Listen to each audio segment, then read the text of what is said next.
Hola, ¿qué tal? Bienvenidos a Charlas de Mentes. Hoy nos resistimos a la nada con Ricardo Soca. Así que si me acompañan, vamos a recibir a nuestro invitado para hablar de palabras. ¿Qué tal, Ricardo? Bienvenido. ¿Qué tal, Bernardo? Muchas gracias por la invitación. No, por favor, un gusto. En cuanto me enteré de tu libro, que al final resultó que eran tus libros, me surgió enseguida la curiosidad, porque la historia secreta de las palabras, la vida interna de las palabras, a mí siempre me fascinó. Yo era una persona que leía el Coromines para divertirme nada más. Sí. Y bueno, ¿cómo surgió tu pasión por este tema? Porque la has llevado a una profesión, ¿verdad? Bueno, las palabras me interesaron desde siempre, desde la infancia. Yo creo que mi madre me infundió de alguna manera el gusto por las palabras y por sus significados. Pero la vida fue llevándome por otros caminos. Trabajé en un banco. Con los números. Con los números y con las letras. También en cierto momento me puse a hacer las cartas del banco. Después, en los años 70, estuve preso en las convulsiones políticas de aquellos años. Me fui a Brasil, te cuento mi vida muy abreviadamente. En 1980 me fui a vivir a Río de Janeiro. Y en 1900 fui corresponsal de prensa. Trabajé 7 años como corresponsal en Brasil del País de Madrid. O sea, ejerciste el periodismo durante los años que estuviste en Brasil. Sí, sí. Y nunca estudié periodismo. Me senté y empecé a escribir. Reforma de México. Aquí para radios trabajé para El Espectador, Sarandí, Nuevo Tiempo, en los tiempos de Nivel Araujo. Y en 1996, estando en Río de Janeiro, empezaba la internet y yo quise tener algo. Y bueno, ¿qué podía hacer? Bueno, lo pensé un poco y tiene que ser algo referente a nuestro idioma. Entonces creé la página del idioma español hace, si no me fallan las cuentas, 25 años, que está en elcastellano.org. En aquel momento no había ninguna otra en el mundo sobre el idioma español. No estaba la Real Academia, no estaba el Instituto Cervantes. O sea, fue un avanzado del tema. Fue la primera, sí, fui reconocido en algunos ámbitos como pionero del español en la internet. En el 2002 resolví, a partir de esa web, lanzar un newsletter diario llamado La Palabra del Día. Abrí un formulario para inscripciones. A los pocos días había 2.000 inscriptos y una semana después había 5.000. Impresionante. Fue creciendo. Te adelantaste a las redes sociales. Bueno, es un poco diferente las redes sociales. No, por supuesto, claro. Pero ese tipo de viralización, llamémosle. Sí. Entonces mandaba una palabra con su significado, su etimología, historias de la palabra a lo largo de su historia, a veces desde los indoeuropeos, o desde Grecia y Roma, o en fin, de muy diversos orígenes. En el 2004 me di cuenta que tenía material para un libro y publiqué en Río de Janeiro, con la editorial Argumento, La fascinante historia de las palabras, que fue el primer tomo. En el 2005 volví a Uruguay, fui a trabajar a la agencia France Press, donde me jubilé en 2009. En el mismo 2009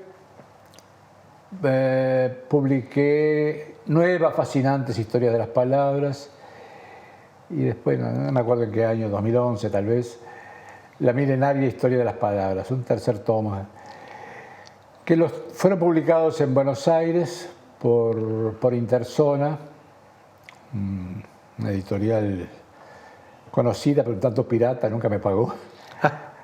Así edita cualquiera, ¿no? Sí, sí. Y después hablé con un colombiano, joven, muy emprendedor, diseñador gráfico, que abría una editorial. Hoy es una editorial de cierta relevancia en Bogotá, pero en aquel momento la fascinante historia de las palabras fue su primer libro. O sea, fue su primera apuesta de riesgo, digamos, editar a un uruguayo. Sí, y le fue muy bien. En 2010 fue el libro... ¿Él sí pagó? Sí, sí, pagó y sigue pagando. En 2010 fue el segundo libro de no ficción más vendido de Colombia. Y desde allá lo vende para otros países, aunque no tienen una gran red de distribución, pero lo venden en librerías. Aquí está en la Puro Verso de 18 y Cuareim. Ah, la Puro Verso 1, digamos. La Puro Verso 1. Una revista, una librería preciosa ahí justo en la esquina, que es medio una proa. Sí, sí, ahí se instaló primero, después se fue a la calle G, a metros de mi casa, y después volvió a Cuareim. Bueno, mientras tanto en Bogotá, mi amigo publicó le llamó la trilogía Soca, los 3 libros dentro de una cajita, que quedaron muy... Tú viste que sí, lo vi. Es hermoso. Y él hace 2 o 3 años, no me acuerdo exactamente cuándo, se juntaron los 3 libros en uno, y con el nombre de El origen de las palabras, que es el que está en venta ahora actualmente. Y dime una cosa, ¿has dado conferencias, has ido a hablar sobre este tema en algunos foros y eso? Porque tú, a raíz de esto, también te fuiste a la facultad. Bueno, yo en el 2009 me jubilé, en 2010 ingresé a la Facultad de Humanidades, hice la licenciatura de Lingüística y después hice el magíster de Lenguaje, Cultura y Sociedad, opción... el magíster en Ciencias Humanas, opción Lenguaje, Cultura y Sociedad. O sea que hiciste el camino inverso. Primero te volviste un experto en las palabras y después lo estudiaste. Sí, sí. ¿Y cuál fue tu tesis de maestría? Fue el diccionario de Guarnieri. Juan Carlos Guarnieri fue una historia un poco parecida con la mía. Era un periodista uruguayo curioso con las palabras, que escribió un diccionario del español del Uruguay. No recuerdo el nombre del diccionario. ¿Pero por qué época más o menos? Por los 90. Ah, bastante cercano. Bastante cercano, sí. Yo no llegué a conocerlo, él falleció antes. ¿Y nunca se te ocurrió hacer un trabajo de tipo de continuación, hacer alguna recopilación de uruguayismos o de modismos nuestros? No, yo lo que hice fue lo que tengo hecho. Tengo en la computadora un diccionario del español medieval. Las palabras que se usaron entre el romance, que era un poco latín todavía, del siglo IX, hasta el final del siglo XV. Que es cuando, o sea, toda la parte del aluvión del árabe que sumó al idioma ese, ¿no? Bueno, el árabe entra. Hay mucho latín en los primeros tiempos, pero entra el árabe, entra antes que los árabes, entran las culturas de los pueblos germánicos que invadieron la península ibérica. ¿Con qué fuente de idioma, qué fuente de idioma traían los germánicos esos? Pues no estarían latinizados todavía. Eran distintas lenguas germánicas. Los idiomas góticos. Idiomas góticos, de los cuales surgirá después el alemán. pero eran diferentes del alemán.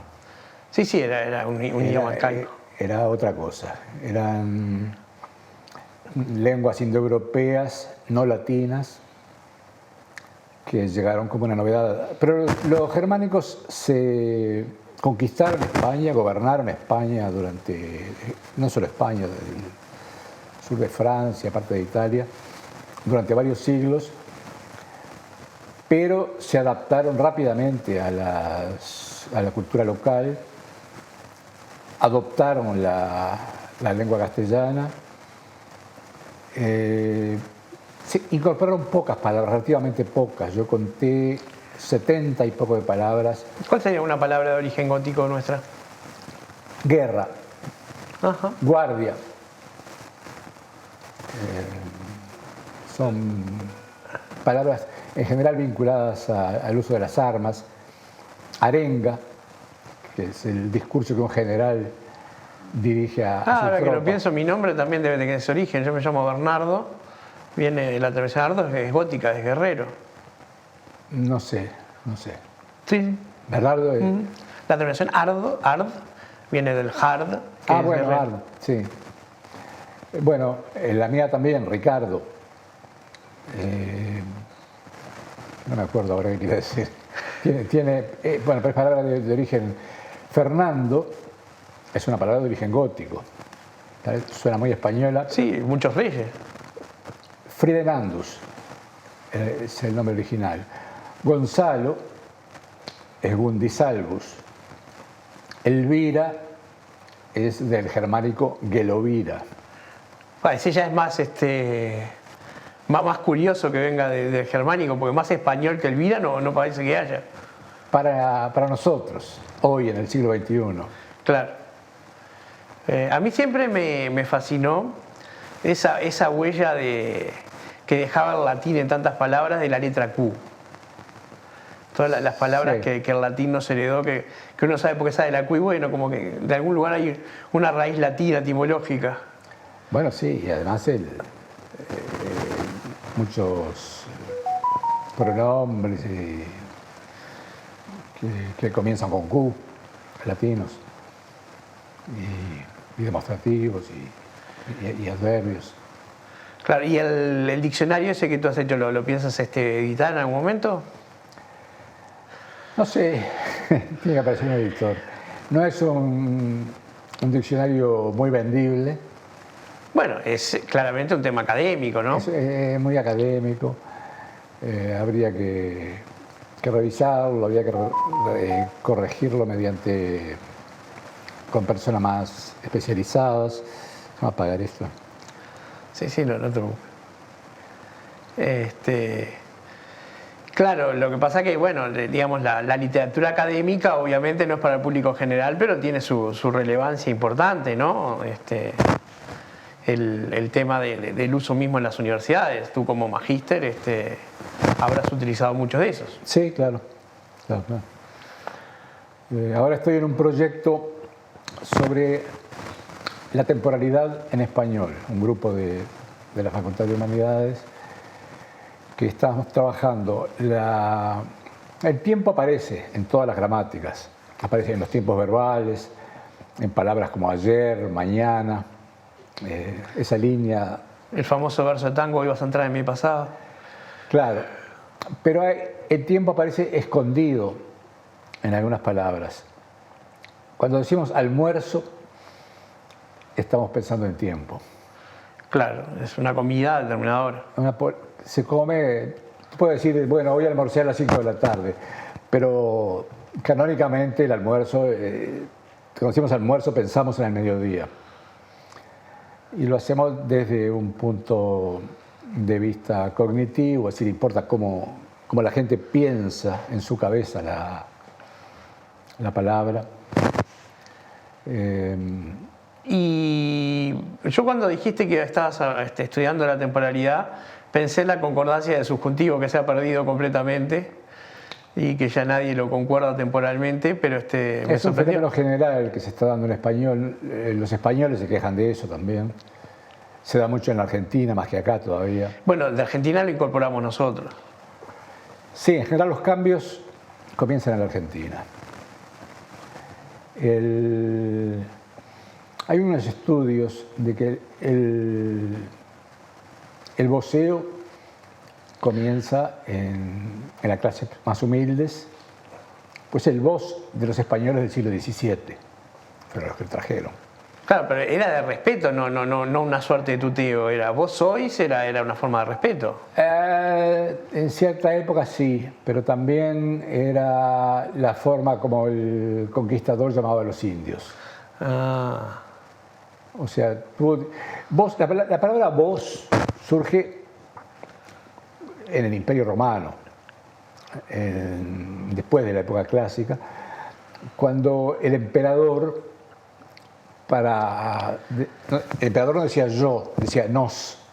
El majestático. Bueno, majestático por eso, porque es la majestad. Y los nobles, los que estaban alrededor de él, para dirigirse al emperador le decían vos. Entonces era de máximo respeto. En la religión se le dice vos a Dios. Pero existe ese fenómeno que está presente en todas las lenguas, en todos los tiempos, la regla fundamental de la lingüística, es el cambio. Ah, claro. Las palabras cambian constantemente. Y ese voz majestático pasó a ser un voz de cercanía, de confianza. Se mantuvo ese voz confianzudo de los españoles, de los conquistadores, en el interior del país, y por el interior se vino a la ciudad. Hace poco leí en un diario que Delmira Agustini jamás voceaba. ¿Hablaba de tú? Hablaba de tú, de vos, de vosotros, y por esa creencia de que el buen español es el que sale en España. El que está en España y el que habla en la Real Academia. Yo lo había pagado. Bueno, de alguna manera hoy en día hay una especie de reacción a eso con todo el tema del lenguaje inclusivo, ¿no? Como de denostar a la Real Academia, no como lo que es una institución académica justamente y no una institución de la monarquía, por el tema de que, bueno, se quiere hacer una especie de imposición ideológica de un cambio lingüístico, que no es como deriva las lenguas habitualmente. Sí, pero yo creo que el lenguaje inclusivo no es un cambio lingüístico. El cambio lingüístico es espontáneo. Bueno, pero pretenden imponer un cambio en el habla. De la gente, los propulsores del lenguaje impulsivo pretenden imponer una forma de hablar. Sí, claro, para modificar una forma de pensar. Claro, es poner la carreta delante de los bueyes. Estoy completamente de acuerdo. El lenguaje refleja lo que pensamos, lo que tenemos en la cabeza, lo que nos han inculcado en 2000 años de civilización. 2000 años de civilización cristiana. Sí, cristiana. Sí, habló de civilización cristiana. Y eso se refleja en el lenguaje. Cambiando el lenguaje no cambiamos eso. Bueno, yo pienso que aunque lo cambiáramos no hay derecho a imponerlo, pero la idea dice que, bueno, las palabras de alguna manera sí tienen una cualidad performativa de que con palabras se hacen cosas. Sí. Austin. Austin, exacto. Sí, haciendo cosas con palabras, justamente. No, hay un tema que a mí me resulta fascinante, que es el de los pequeños subconjuntos lingüísticos, ¿no? Él habla de distintos grupos dentro de Montevideo, ¿no? Sí. Por ejemplo, lo que llaman los planchas, las barras de fútbol. Pero cada grupo tiene su propio argot. Los militares, incluso los químicos tenemos el nuestro. Uh-huh. ¿Hay algún estudio hecho sobre ese tema? Sobre los planchas tiene que haber. Creo que hay algo sobre los planchas, yo no lo he visto, pero sé que hay alguien trabajando con el lenguaje de los planchas, sí. ¿Desde la lingüística o son antropólogos? Desde la lingüística. Qué bueno. Qué interesante. Pero sí, existe la creencia inculcada desde muy antiguo, desde hace 300 años, de que existe un idioma español que es el central, el que vale, y los otros son dialectos. Son corrupciones. Son corrupciones de ese lenguaje inmaculado. Esa es una creencia, una falsa creencia que niega la lingüística. La Real Academia incluso ya no dice eso. ¿Por qué fue creada la Real Academia? En España había, como en todas partes, donde no se legisla sobre el idioma, multitud de formas de hablar, de expresión. La B larga y la B corta, como siempre se pronunciaron igual, es una herencia, la B corta es una herencia del latín. Ricardo, disculpa, tenemos que ir a un corte. Me interesa muchísimo esta la Real Academia. ¿Te parece si empezamos el segundo bloque hablando de eso? Bueno. Bueno, enseguida volvemos con Charlas de Mentes. Nos resistimos a la nada con Ricardo Soca.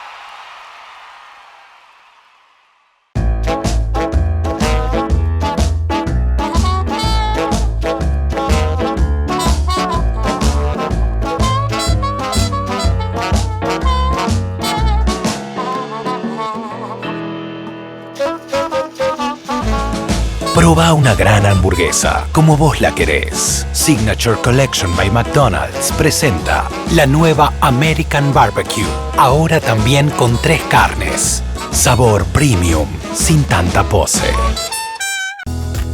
Votá por tu barrio. Construí comunidad. Este 12 de diciembre, tu voto elige el cambio que querés en tu barrio. Consejos vecinales y presupuesto participativo. Podés votar electrónicamente el presupuesto participativo del 5 al 11 de diciembre en nuestra página web montevideo.gov.uy. Intendencia y Municipios de Montevideo. Muebles Da Vinci. Fabricación de living nacional, trabajos a medida, gran variedad de telas a tu elección. Contactanos a través del www.mueblesdavinci.uy, @mueblesdavinci o al 098 60 0069.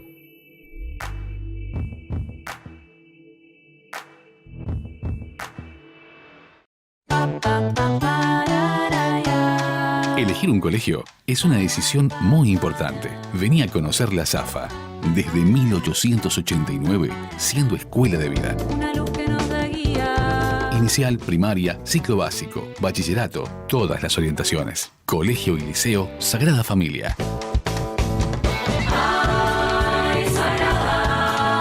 Avenida del Libertador 1960, zafaguada.edu.uy. Hoy para UNAJPU no es un día más. Hoy, jubilados y pensionistas con su voto reafirmaron el camino por mejor calidad de vida en defensa de una seguridad social digna e inclusiva. Gracias. UNAJPU, Organización Nacional de Asociaciones de Jubilados y Pensionistas del Uruguay. Seguimos resistiéndonos a la nada con Ricardo Soca hablando de palabras y en particular vamos a seguir hablando de la Real Academia Española, Ricardo. Qué interesante el tema. Así que fue creada con un objetivo que ya no es el mismo. Fue creada con el objetivo de unificar la lengua, las lenguas, los dialectos que se hablaban en España. Hubo la primera tentativa fue muy anterior a la Academia Española, fue de Alfonso el Sabio, un rey, el nombre Alfonso es germánico, que pasó a escribir todos los documentos oficiales, que normalmente se escribían en latín, a escribirlos en la lengua del pueblo, que no era una lengua escrita. Y entonces contrató traductores de árabe, de hebreo, de latín, para que tradujeran obras de esas lenguas al castellano. Y de esa manera, de alguna forma, dictó normas que impusieron el castellano por los otros, por encima de los otros dialectos. Sí, que unificaron, digamos, las diferentes hablas cultas de escritores y de documentos oficiales en una norma. Estamos hablando de 1250 por ahí, o sea, de mediados del siglo XIII. La Real Academia es creada en comienzos del siglo XVIII, creo que 1713 es el decreto, 1714 se crea efectivamente. Por orden del rey, un rey nacido en París, hijo de una princesa austríaca. Sería de la Casa de los Austrias, ¿quién era? Sí, creo que era de la Casa de los Austrias. Felipe IV o Felipe V, no me acuerdo. Uno de Felipe. Uno de los Felipes. No era Felipe VI. Que tampoco es un nombre español. De origen ibérico. Filipo de Macedonia. Sí. Amante de los caballos.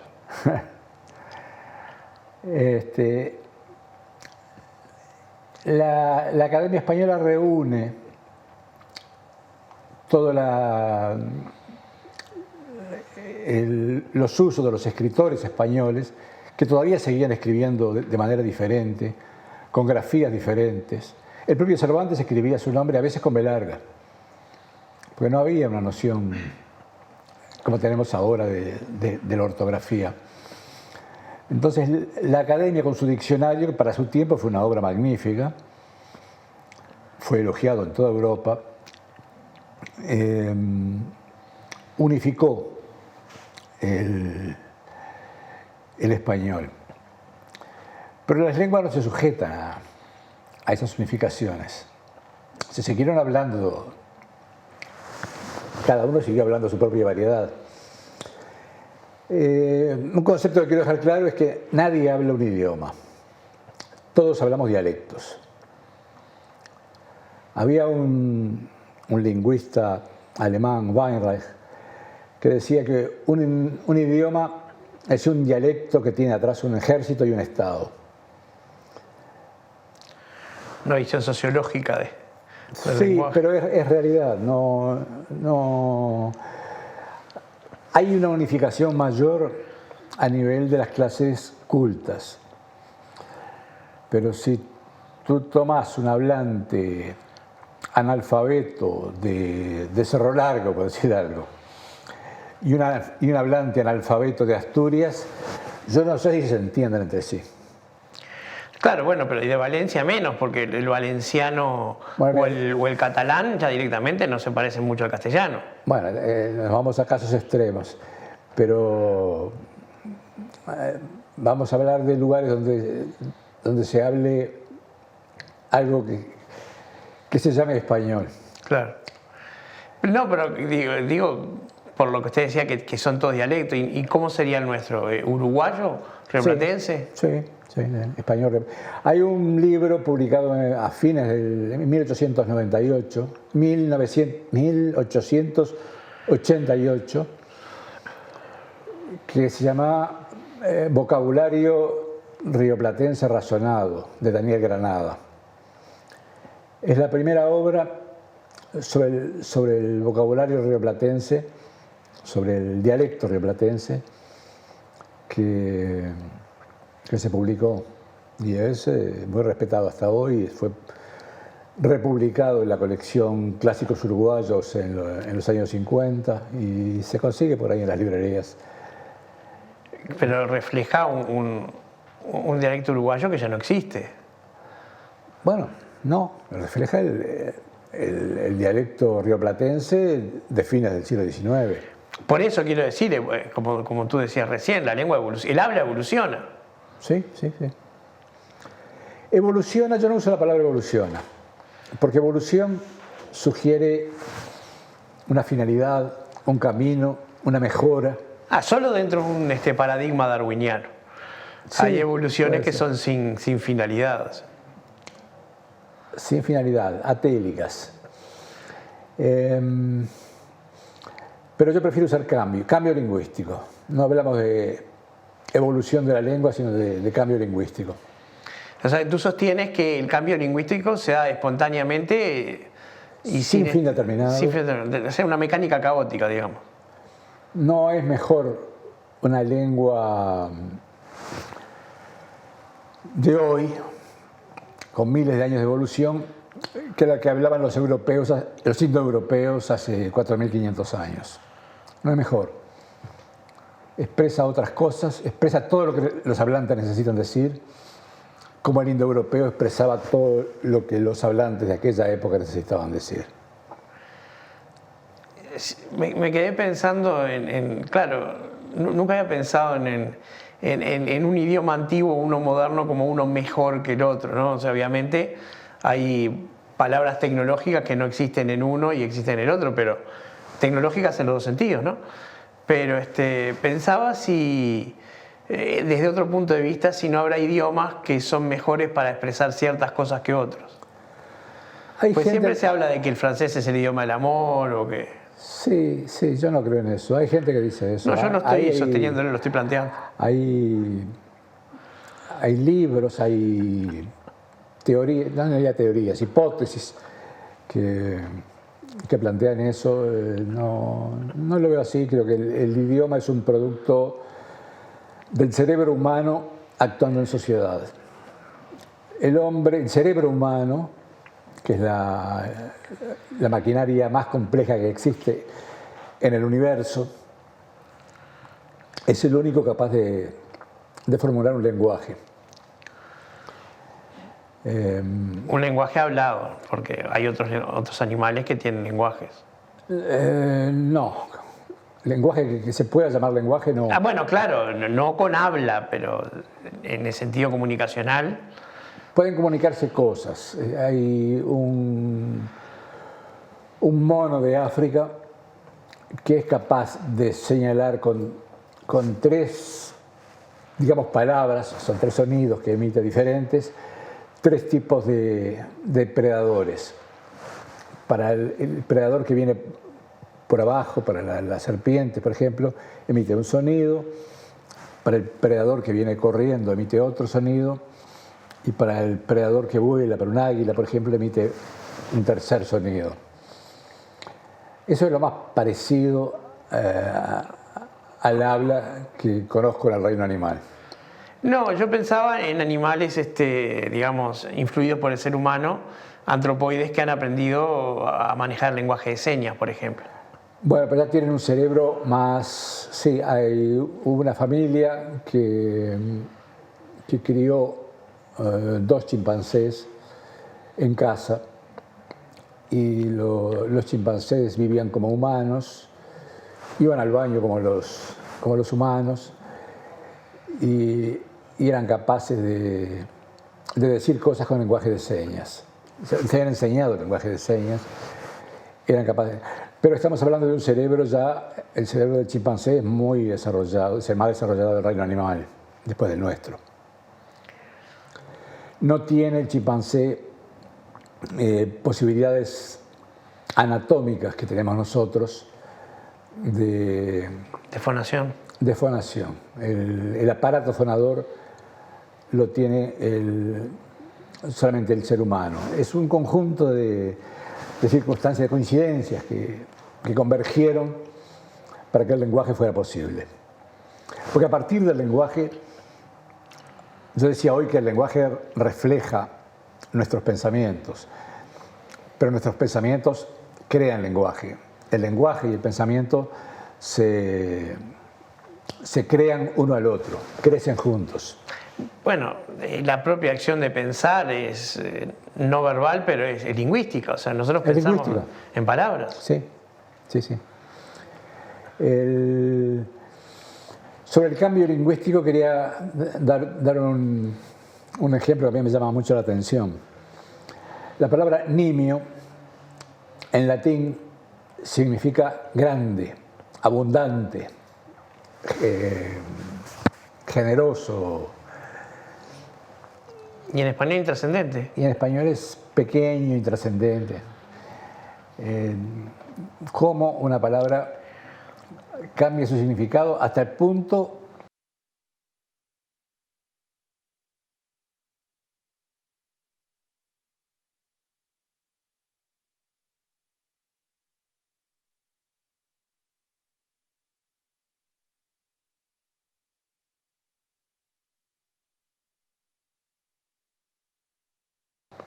Entonces la magnitud ancho. Y sí, es curioso. ¿Y qué explicación hay para esa inversión de significado? eso no se puede explicar, eso son los hablantes. Ni siquiera a posteriori. Lo deciden los hablantes.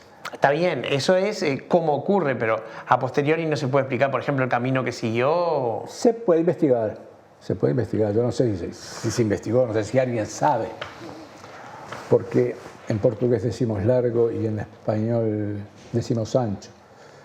Digo decimos porque en mi casa se habla portugués. ¿Ah, sí? Yo me casé con una brasileña y en casa hablamos español cuando hay visitas. Ah, qué interesante.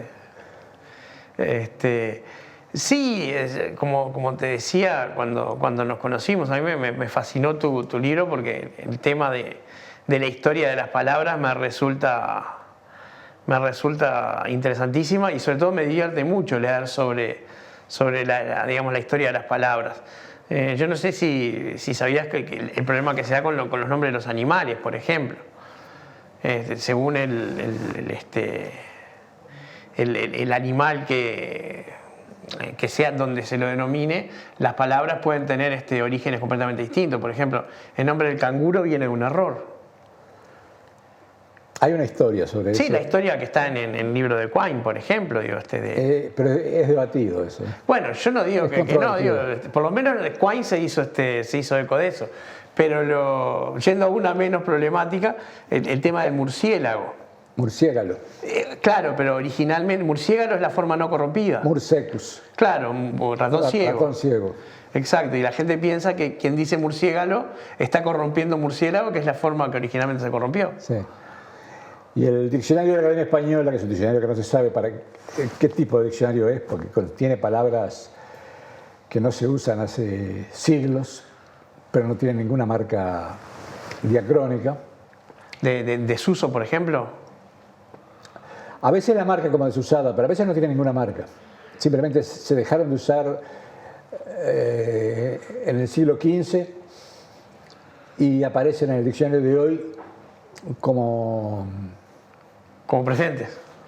Sin ninguna marca de uso.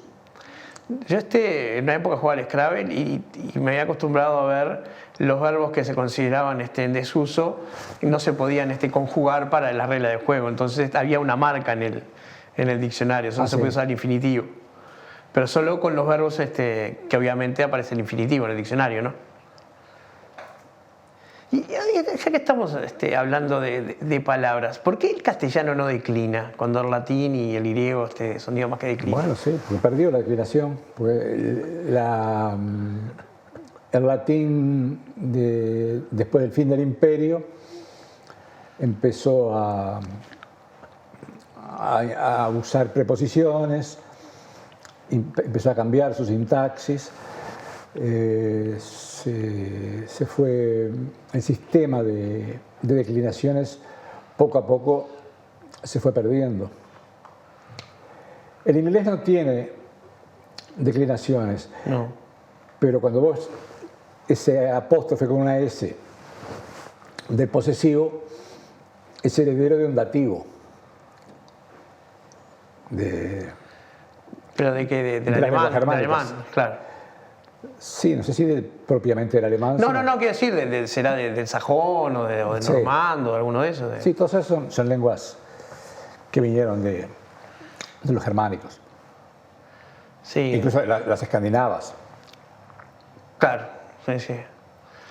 Sí, porque el inglés es un idioma aluvional tremendo. Durante 3 siglos los reyes ingleses no hablaban inglés.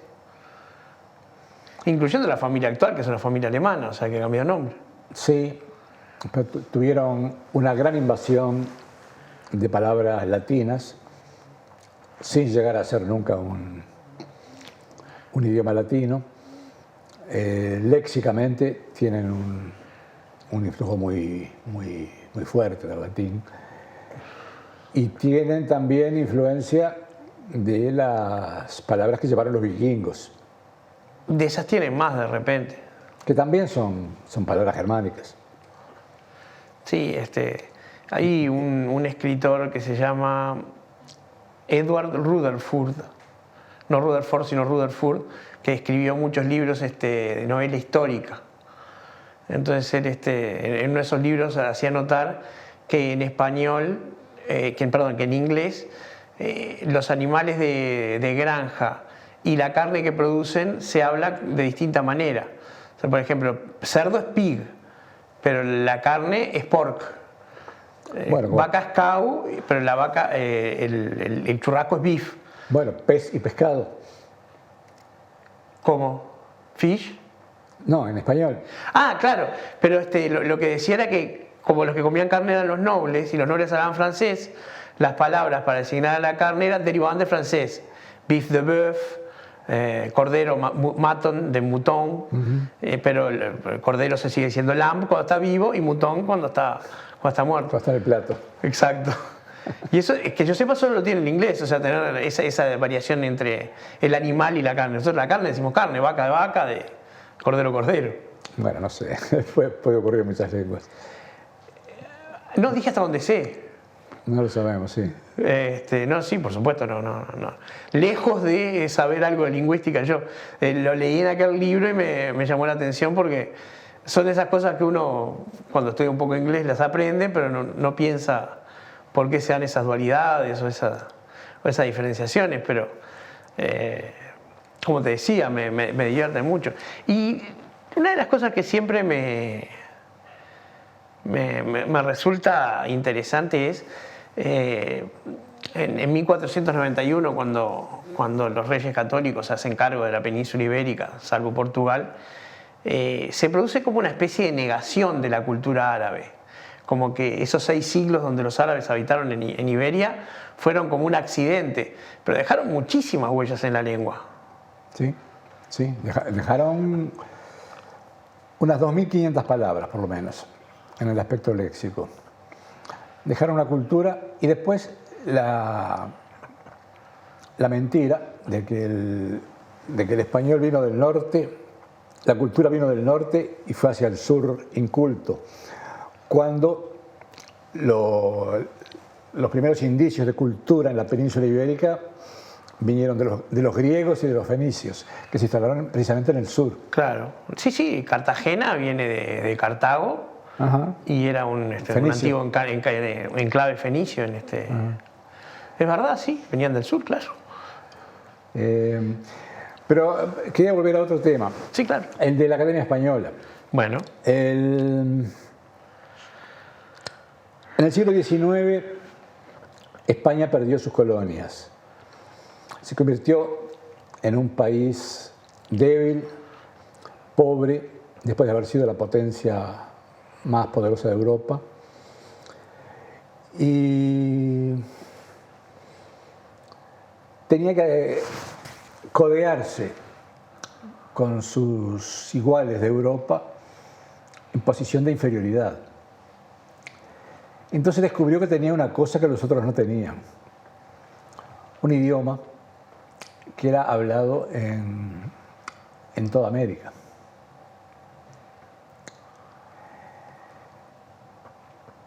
Y una academia que dictaba una norma que era seguida,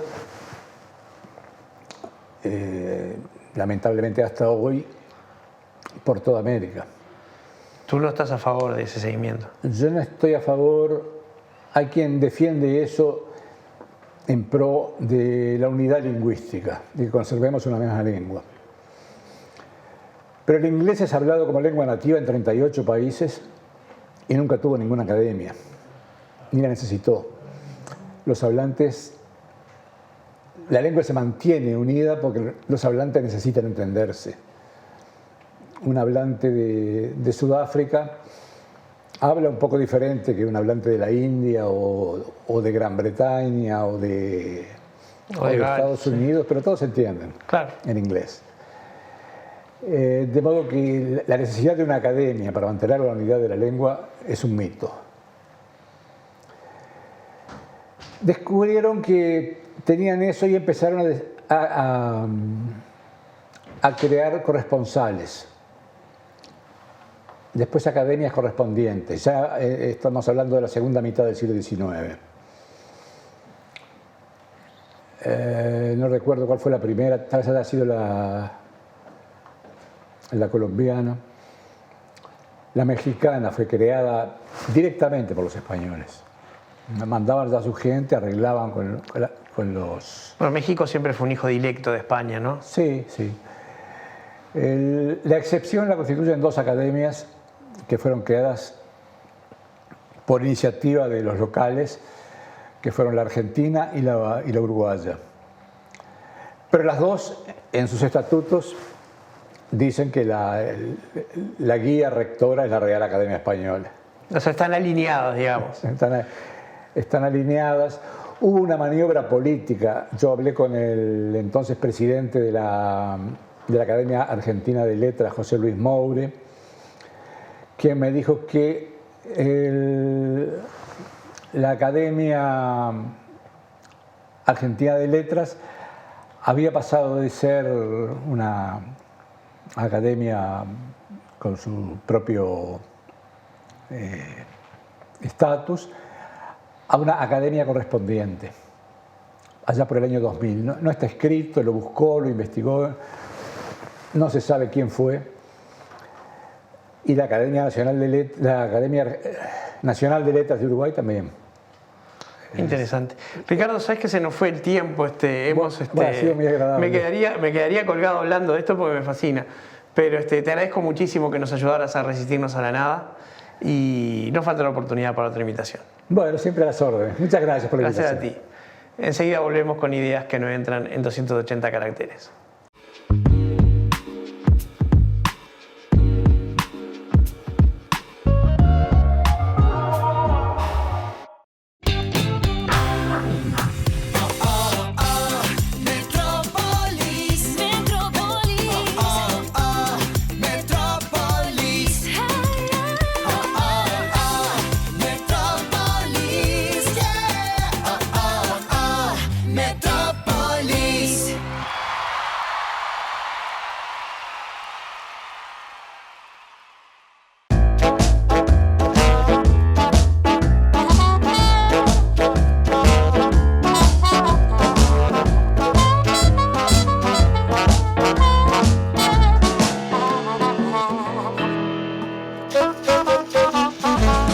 Proba una gran hamburguesa, como vos la querés. Signature Collection by McDonald's presenta la nueva American Barbecue, ahora también con 3 carnes. Sabor premium, sin tanta pose. Votá por tu barrio. Construí comunidad. Este 12 de diciembre, tu voto elige el cambio que querés en tu barrio. Consejos vecinales y presupuesto participativo. Podés votar electrónicamente el presupuesto participativo del 5 al 11 de diciembre en nuestra página web montevideo.gov.uy. Intendencia y Municipios de Montevideo. Muebles Da Vinci. Fabricación de living nacional, trabajos a medida, gran variedad de telas a tu elección. Contactanos a través del www.mueblesdavinci.uy, @mueblesdavinci o al 098 60 0069.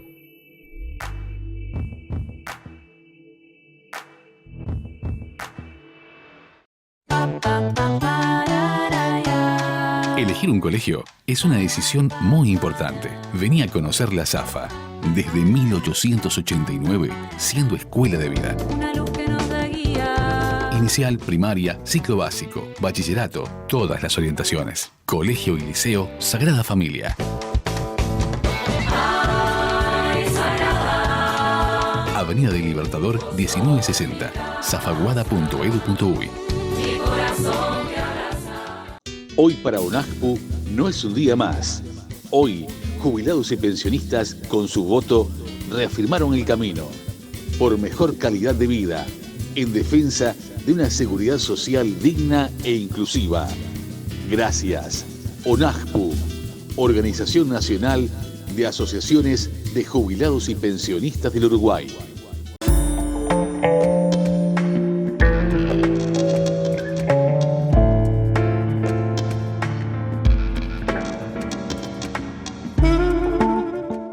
Ideas que no entran en 280 caracteres. Hoy estuvimos hablando de palabras. Con el periodista Ricardo Soca estuvimos hablando de filología, alguien que empezó como un hobby y después se acercó al tema y lo estudió la filología en la Facultad de Humanidades ya a una edad mayor. Realmente es algo inspirador, porque si nos ponemos a pensar, nosotros dependemos de las palabras para comunicarnos, eso es obvio, pero muchas veces mucha gente dice que las palabras no solamente transmiten nuestras ideas, sino que las palabras crean nuestra realidad. Hay gente que habla del poder performativo de la palabra, que dice que hablando nosotros creamos realidad. Por supuesto que hablando nosotros creamos ideología. Eso es bastante lógico. La elección de las palabras que nosotros utilizamos para referirnos a las cosas es creadora de ideología. Si yo digo de determinada persona que es zurdo, o que es facho, o que es mancha, o que es bolso, yo estoy categorizando y estoy poniendo un rótulo sobre la persona que va a tener consecuencias. ¿Cuáles son esas consecuencias? Bueno, no es lo mismo el fútbol que la política, evidentemente, pero sí es cierto que esas palabras, una vez pronunciadas, logran que quien me escucha, si me hace caso, va a tener una idea que se creó solamente por ese acto de escucha aplicada a esa persona. Las palabras son fuertes, las palabras tienen muchísimas capacidades y tenemos que pensar hoy en día en que el debate está dado, por ejemplo, en el tema del lenguaje inclusivo. Si el lenguaje inclusivo es realmente una buena herramienta, podríamos plantearnos, para lograr los cambios que busca. ¿Qué cambios busca? Bueno, por supuesto, en la palabra está la propia definición. Dice lenguaje inclusivo, busca inclusión. ¿Inclusión de qué? Busca inclusión de las minorías, en particular de las minorías de género y sexuales, en el cuerpo mayor de la sociedad que las invisibiliza y las niega, o mejor dicho, y les niega posibilidades. ¿Es un hecho esto? Yo creo que podemos concordar que sí. La sociedad ha relegado a las mujeres a un plano secundario, la sociedad ha relegado a los homosexuales, a los bisexuales, etcétera, toda la larga sigla, a un plano incluso menos que secundario, les ha negado oportunidades y en algunas sociedades los ha perseguido y los ha estigmatizado. Eso es un hecho. Ahora bien, ¿esto es por un tema de palabras? ¿Esta estigmatización tiene que ver con un tema de palabras?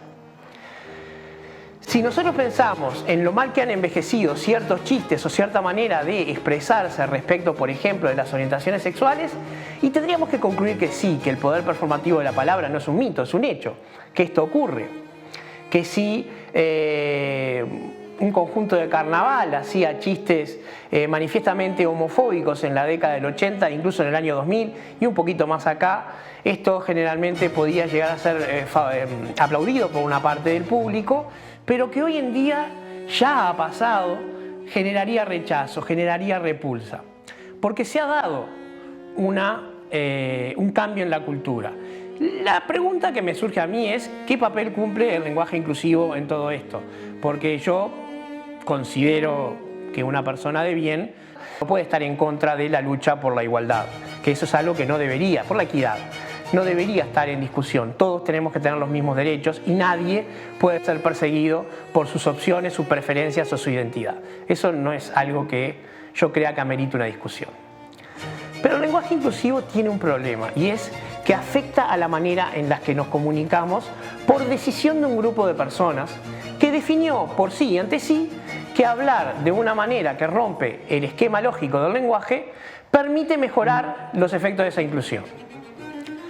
Personalmente creo que no. Personalmente creo que decir todes o decir algunes es algo más parecido a hablar como una persona con problemas de coordinación vocal que a algo que permita mejorar la inclusión.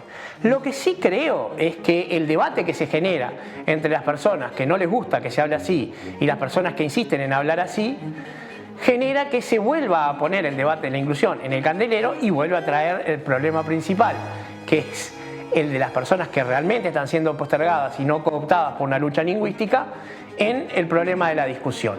Ahora bien, ¿esto quiere decir que sea una herramienta que uno tiene que prohibirla o tiene que aceptarla? No, es parte de la sociedad. Un grupo de la sociedad la empezó a usar, se está utilizando, ha permeado al arte. Ya hay obras de teatro que la han incorporado para burlarse, para usarlo, para lo que sea, incluso para discursos de barricada, que me parece la forma más bastarda del arte. El arte no tiene que incluir discurso de barricada dentro de la propia postulación, sino que tendría que en todo caso representar el discurso. Pero bueno, el tema es que eso es algo que ya está en la sociedad. Sería una discusión bizantina ponernos a discutir si el lenguaje inclusivo tiene o no tiene que existir. Ya existe, eso es un hecho.